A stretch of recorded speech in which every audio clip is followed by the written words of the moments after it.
PI Dhananjay Patil, Dhule तालुका police station.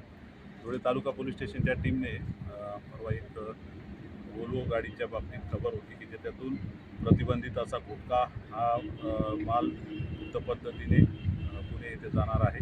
त्याप्रमाणे Arvi police चौकी येथे नाकाबंदी लावण्यात आली. त्या नाकाबंदीत सदरचे वाहन जे आहे वोल्वो बस ती थांबवली, ते तपासणी केली तिची. त्या तपासणीमध्ये आम्हाला मोठ्या प्रमाणावर गुटख्याचा माल मिळाला. त्याच्यात रजनीगंधा RMD असा महागडा गुटख्याचा माल मिळून आलेला आहे. एकूण 8,18,000 रुपयाचा मुद्देमाल आहे हा. आणि त्याच्यानंतर जी बस आहे ही वाहतुकीसाठी वापरलेली, हिची किंमत नव्या बसची जवळपास 3 कोटीच्या आसपास आहे.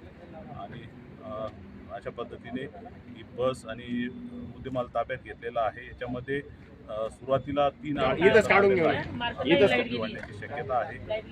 तर गुन्ह्याचा तपास चालू आहे. आणि अशा पद्धतीने चांगल्या आलिशान अशा मोठ्या बसमध्ये गुप्त पद्धतीने जाणारं मोठं रॅकेट तालुका पोलीस स्टेशनने ओपन केलेलं आहे. यासाठी आम्हाला माननीय SP सर, माननीय ॲडिशनल SP, माननीय DPO धुळे जिल्हा यांनी मार्गदर्शन केलं. आणि आमच्या आर्वी बीटच्या टीमने आणि DB पथकाने अतिशय चांगली कामगिरी बजावलेली आहे. आणि मोठ्या प्रमाणावर गुटख्याचं पॅकेट ओपन केलेलं आहे.